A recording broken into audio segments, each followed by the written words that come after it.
লঙ্কা হাই school, জয়টো লঙ্কা হাই school, জয়টো লঙ্কা হাই school এতিয়া শীৰ্ষ গীতটি পৰিৱেশন কৰিবৰ বাবে শিল্পীসকলক মই অনুৰোধ জনালোঁ।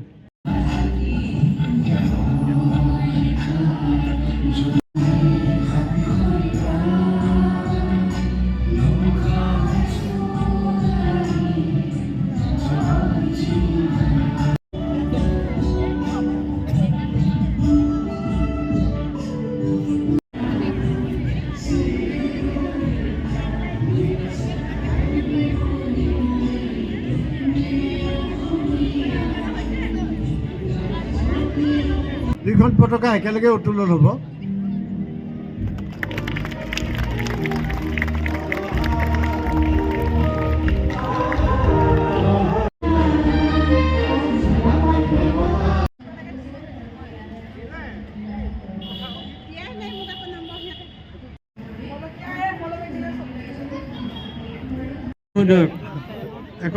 আমাৰ অতিকৈ মৰমৰ লংকা হাই স্কুল, আমি শিক্ষা গ্ৰহণ কৰা আমাৰ স্কুল, আমাৰ এই স্কুলখনে সগৌৰৱে ৭৫ বছৰ অতিক্ৰম কৰিলে আৰু সেইকাৰণে আমি এই ৭৫ বছৰ আমি মহাৰাজ জয়ন্তী উদযাপন কৰিবলৈ ওলাইছোঁ। আজি এই মহাৰাজ জয়ন্তীৰ ৩ দিনীয়া কাৰ্যসূচীৰ প্ৰথম দিনত আমি পতাকা উত্তোলনেৰে আৰম্ভ কৰিছোঁ। তাৰপিছত আমি শ্বহীদ তৰ্পণ হৈছে, শ্বহীদ বেদী নতুনকৈ সজোৱা হৈছে, শ্বহীদ তৰ্পণ কৰিছোঁ। দ্বিতীয়তে আমি আমাৰ সকলোৰে হিয়াৰ আমঠু জুবিন গাৰ্গলৈ শ্ৰদ্ধাঞ্জলি জ্ঞাপন কৰিছোঁ। আজিৰ পৰৱৰ্তী কাৰ্যসূচীত আমাৰ অন্তৰংগ আলাপ আছে প্ৰাক্তন ছাত্ৰ ছাত্ৰীসকলৰ, আৰু আজিৰ সন্ধিয়া সাংস্কৃতিক সন্ধিয়া আছে, আৰু আজিৰ দিনটো আমি ভূপেন হাজৰিকা দেৱৰ নামত আমি উৎসৰ্গ কৰিছোঁ।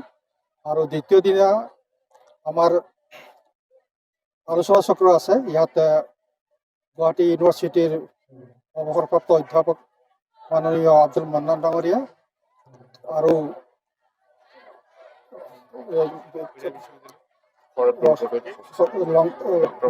নগাঁও মহাবিদ্যালয়ৰ প্ৰাক্তন অধ্যক্ষ সদৰ বৰকটকী আৰু ৰবীন্দ্ৰনাথ ঠাকুৰ বিশ্ববিদ্যালয়ৰ উপাচাৰ্য ডাঙৰীয়া উপস্থিত থাকিব। আৰু ৰাতিলৈ আমাৰ প্ৰগ্ৰাম আছে, তাত আমাৰ লোকনাথ গোস্বামী ডাঙৰীয়াৰ গীত পৰিৱেশন কৰিব তেওঁৰ বিষয়ে। তাৰপিছত তৃতীয় প্ৰগ্ৰাম আছে আমাৰ 12ৰহণীয়া সাংস্কৃতিক কাৰ্যসূচী আৰম্ভ হ'ব, আৰু তাৰপিছতে আমি দুপৰীয়া 2:30 বজাৰ পৰা আমি মুকলি সভা আৰম্ভ কৰিম। আৰু সেই মুকলি সভাত আমি ইতিমধ্যে নিমন্ত্ৰণ কৰিছিলোঁ আমাৰ অসমৰ মাননীয় শিক্ষামন্ত্ৰী ডাঙৰীয়া ৰনোজ পেগু ডাঙৰীয়াক। আমি আশা কৰিছোঁ তেওঁ হয়তো আহি পাব। আৰু ইয়াৰ লগতে অন্যান্য আমাৰ প্ৰতিদিন টাইমৰ মুখ্য সম্পাদক ঋতুমণি শইকীয়াদেৱো থাকিব। আৰু তেখেতসকলৰ এই যিটো আমাৰ মুকলি সভা, তাৰপিছতে আমাৰ ৰাতিলৈ আছে সাংস্কৃতিক অনুষ্ঠান, তৰালী শৰ্মা ডাঙৰীয়াই তেখেতে পৰিৱেশন কৰিব। আৰু আজিৰ এই 3 দিনৰ কাৰ্যসূচীৰে আমি গোটেই আমাৰ এই মহাৰাজ জয়ন্তী আমি সমাপ্ত কৰিম। ধন্যবাদ।